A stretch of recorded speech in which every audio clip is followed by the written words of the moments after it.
Welcome to this week's Insights. This is your host, Eric Hacopian. Today we're going to have, the entire show will be one final look at this past Sunday's elections and what has come of it since that time over the last 3 or 4 days. The elections, as many of you know, the outcome was the following. The Prime Minister's coalition got nearly 54% of the vote, slightly less than that. The former President Kocharyan's coalition got a little more than 21% of the vote. And the third force that entered the parliament belongs to the Republican Party, the HHK, which is essentially Sarkisian and Vanetsyan's party, and they captured about 5% of the vote. So those are the three different factions or parties that are going to be represented in the parliament for as long as this parliament lasts, which legally is they have a 5-year mandate. Since then, there has been a post-election series of rallies and press conferences, which we're going to go over from the different political forces. The day after the election, the Prime Minister had this rally in which it was his usual mix of bravado and reaching out to the opposition. It was, for the most part, conciliatory, calling for unity and working together. And that was followed up by the following day by a press conference by former President Kocharyan. During that press conference, the former president complained about the use of administrative resources by the current government during the election. He commented on the fact that the enthusiasm that he felt or the size of his rallies did not correlate with the votes that he got, i.e. Questioning the actual vote totals as being accurate, despite the fact that in general in politics, the size of your rallies doesn't have much to do with your election outcomes. Furthermore, but in more practical terms, he sort of accepted the results. He said that his party will participate in parliament. However, he made it clear that he has no intention of leading the party in parliament or being the face of the party in parliament, which is just something that could become an issue later on because he himself was the party to a great extent, and whatever votes they got because of him. So I'm not sure how this is going to work when they actually move into the parliament. And the last and most telling thing that the former president said, which I think there's a lot of truth to it, he attributed his second place finish, or the scale of his second place finish, to the fact that the voters were essentially voting against the bad memories they have about the rule of the 3 presidents, all of whom were running in this election.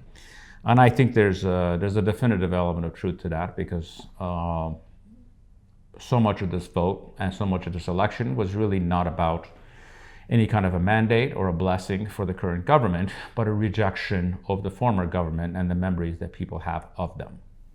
I have some general observations about both Mr. Pashinyan's rally and his performance, both in the election and afterwards, and Mr. Kocharyan's press conference after the election. I'll start with Mr. Kocharyan. It was very hard to watch his press conference and not come to the conclusion this is a man that is a serious political figure and actually has a lot to contribute to the political developments of this country. Having said that, it was also very clear to me that he is someone who does not come out of democratic political systems and doesn't really comprehend how democratic elections work. I'm hoping there's a contradiction that he can work out himself, because I think some of his detractors underestimate what history and what experience that he can bring if he's willing to engage and become a productive force in our political system. Looking at the Prime Minister as a political observer, it's very hard not to be impressed by this performance. I never expected him to get this number of votes. He is really a political talent. To come after a defeat like this, and 8 months after a defeat like this, to win a democratic election by these margins, tells me that you're actually quite a political talent. And most importantly, you have an instinctive grasp of what people care about and, for the lack of a better phrase, a political street. However, none of these things or these talents indicate that you're a good manager or you're capable of becoming a good prime minister. It just says that you're a very good political operative. One of the things that has stood out with me in this post-election period that I've observed is the reaction of so many in the Armenian diaspora specifically to these election results. What I'm referring to, as far as these disturbing lines that are coming from so many in the diaspora, is this notion of people who are disappointed by the election results, which is understandable. People have their sides. But this has quickly denigrated or degenerated into the people here are stupid, they don't know what's good for them, and we know what's better for them than they do know. Frankly, this is very ignorant and it is not helpful. Whatever decisions people make here, they're the ones who have to live with the consequences. You can certainly have your opinion about the wisdom of the decisions that people have made, but you have no right to be judgmental about it.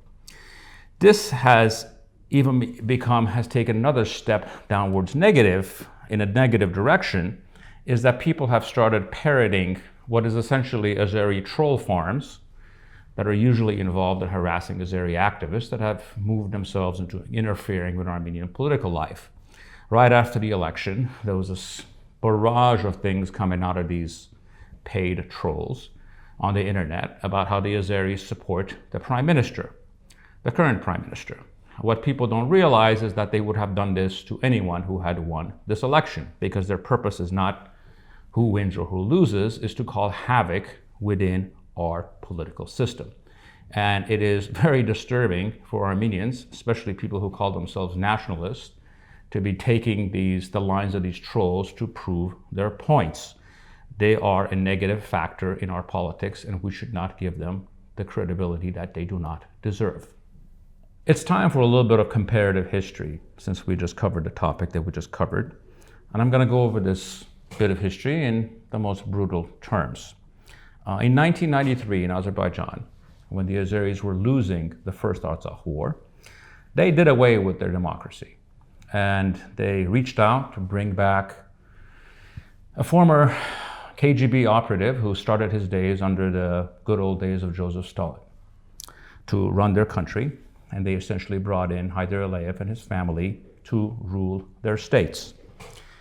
28 years after the Aliyevs took over Azerbaijan, and $250 billion in oil income later, Azeris are right now the poorest per capita income people in the Caucasus. Furthermore, they are, by extension, in reality, the least politically free people in the Caucasus.